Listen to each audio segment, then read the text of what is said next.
Hello guys and girls and YouTubers, subscribers and whoever else may have stumbled across my YouTube channels. How are you doing? Now this has been a long time since I've done one of these face to face. I think it's been over a year actually.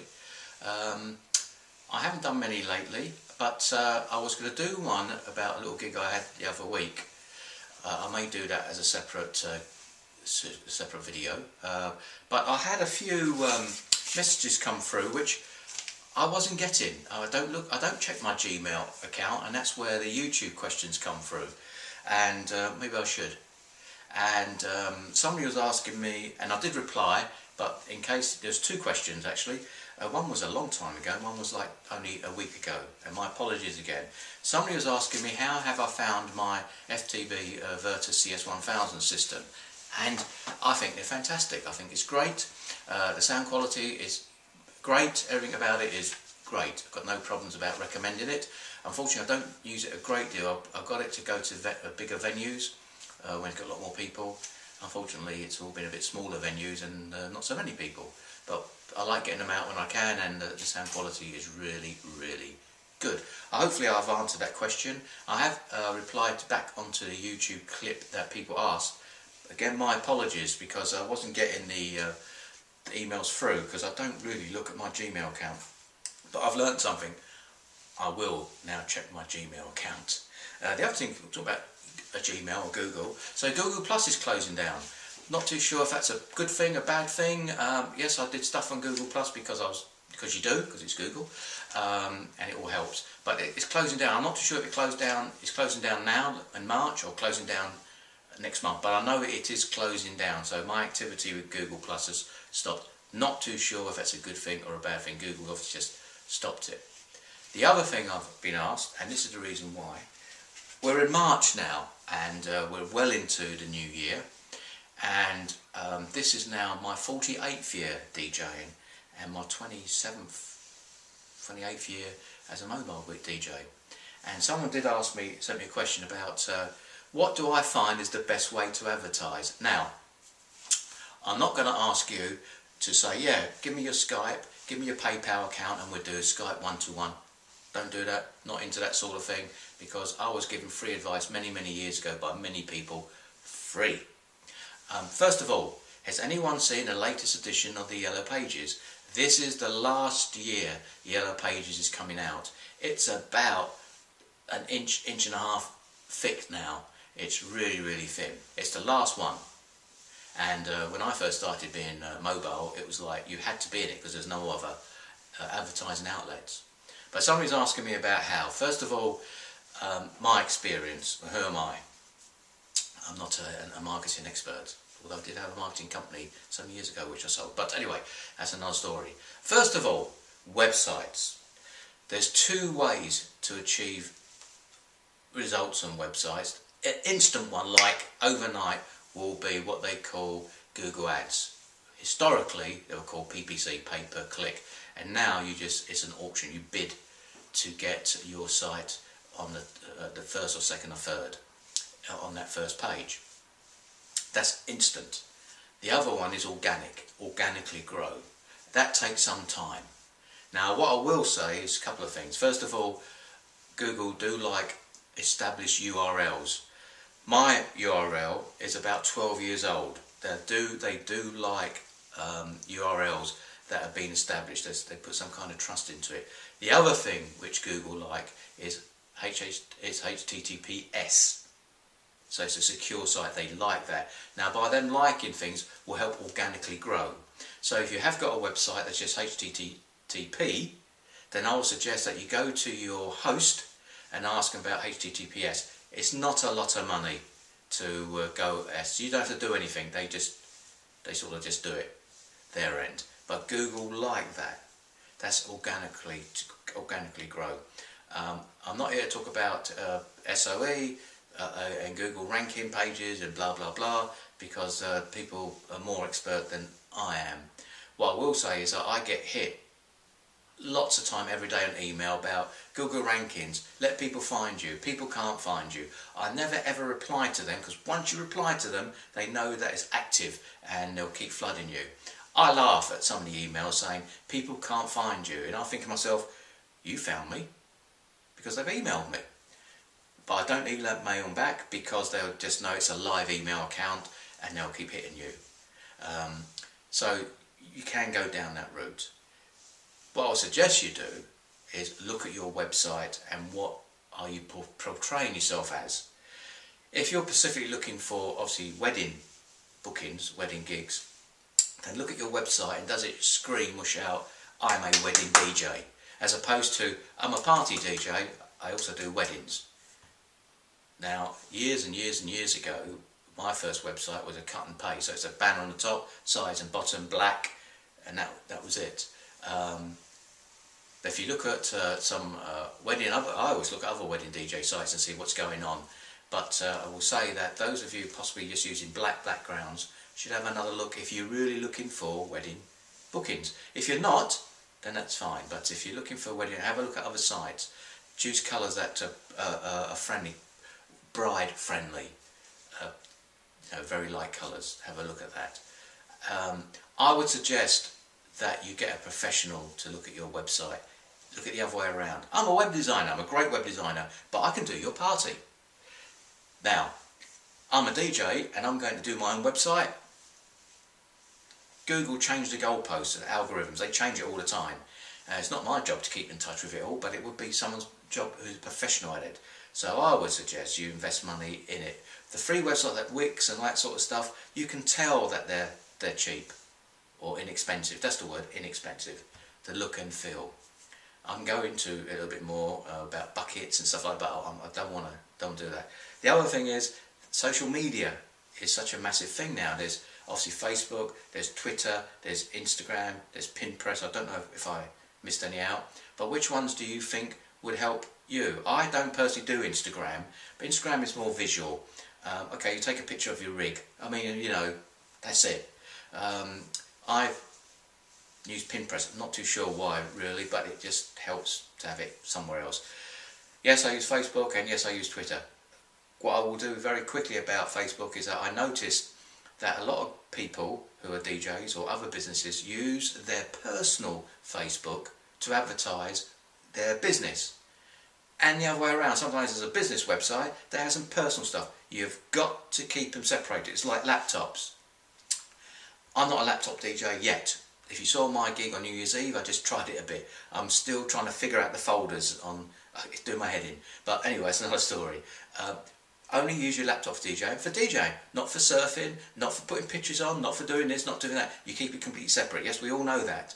Same with Facebook. If you're running a business, we're talking about discos really here or whatever, then set up a business page. Very, very simple.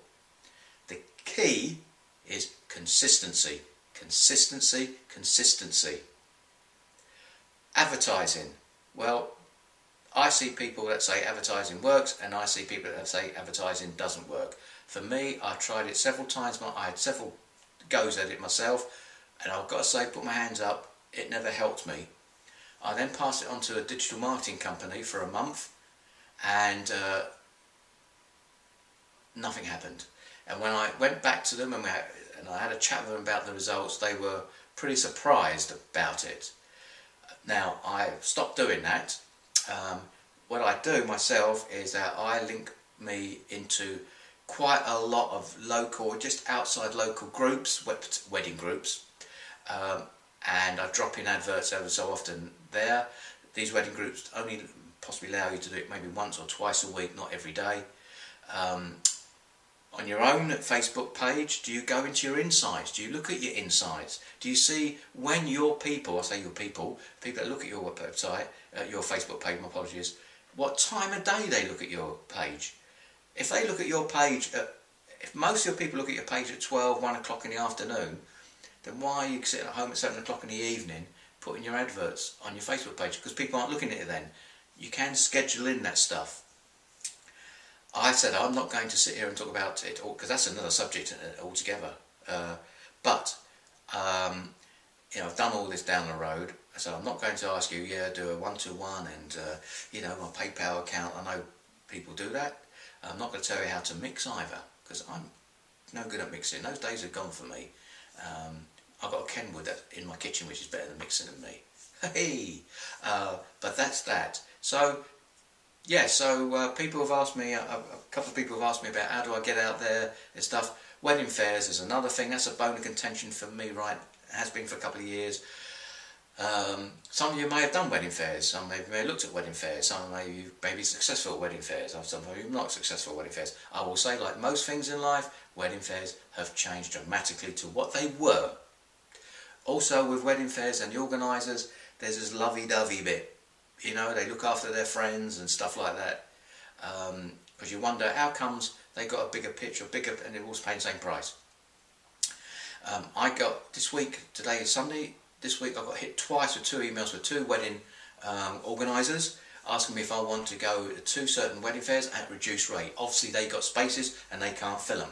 Wonder why?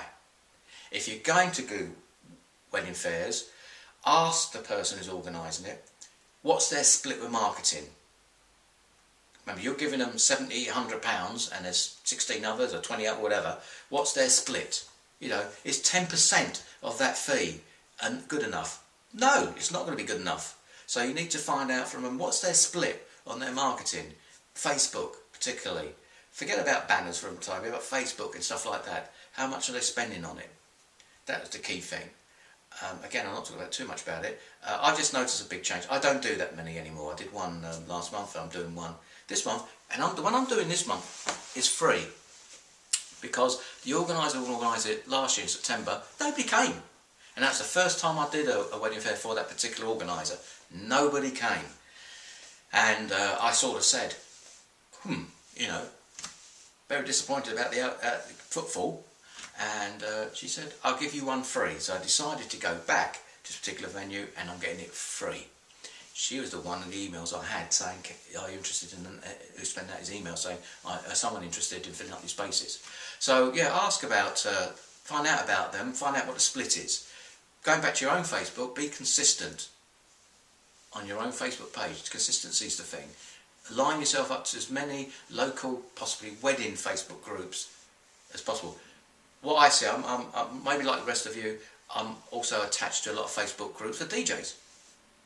And I see a lot of DJs advertising to DJs. What a waste of time that is. So just be careful where you're advertising.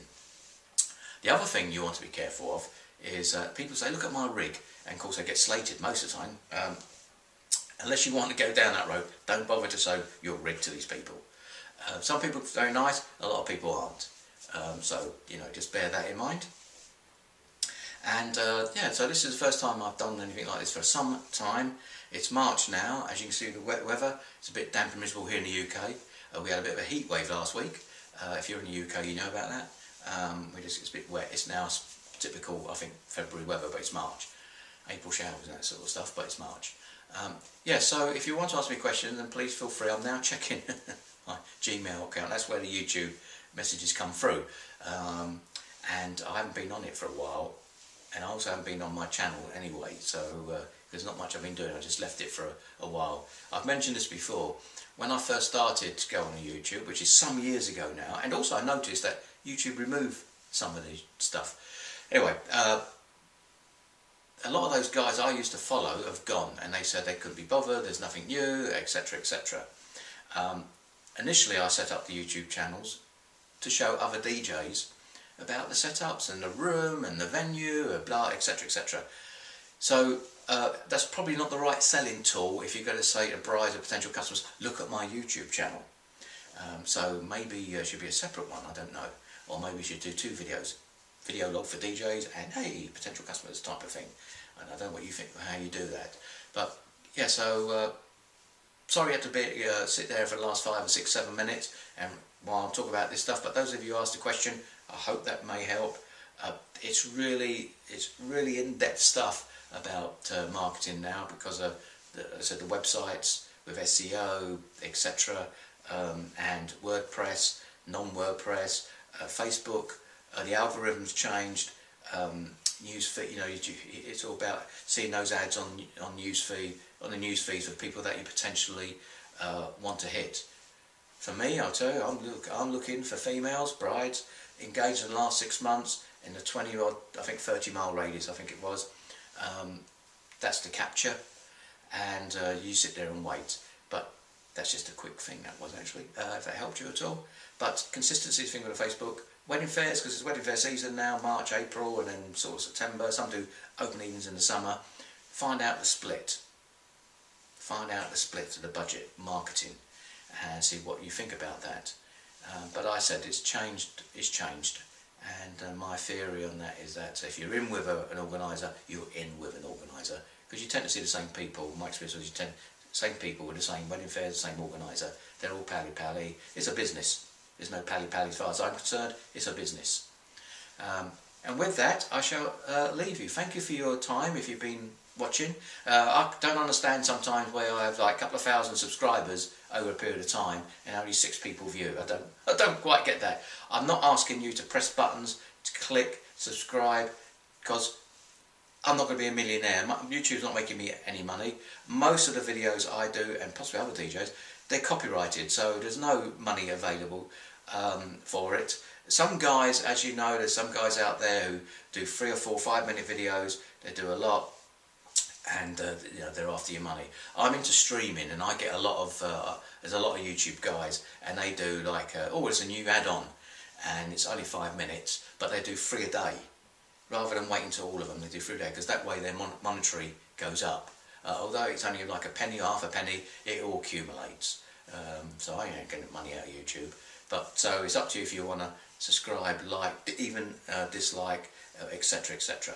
But yes, so any comments or stuff, then let me know, and I'll see whether or not my few years of experience I can pass on, and or I'm quite happy to listen to people's ideas. But big idea I'm looking for, just to recap, New Year's Eve, I took a laptop with Virtual DJ just to play some background music, just to get the feel of it. Well, I've not touched it for a while, but last week I took the hard drive out again, connected it all up, and of course on the left hand side there's all these things, and now I'm just sitting there. In fact, yesterday afternoon I was trying to put them into folders, and it was doing my head in. It took me over 2 years, I don't know why, but it took me over 2 years to rip CDs that I owned on Windows Media Player to the hard drive. You can't do it every day, you can only do a few. Sometimes the label was the wrong one, you have to do it manually. You've probably all been down that road. Now it looks like I've got to spend another 2 years trying to sort out the folders. By that time I probably won't be doing DJ anymore, who knows. But anyway, I've got to love you and leave you, and I'm going to do a quick clip, next one, about a little gig I did, and possibly a couple of minutes of it. Okay, see you, tatty byes.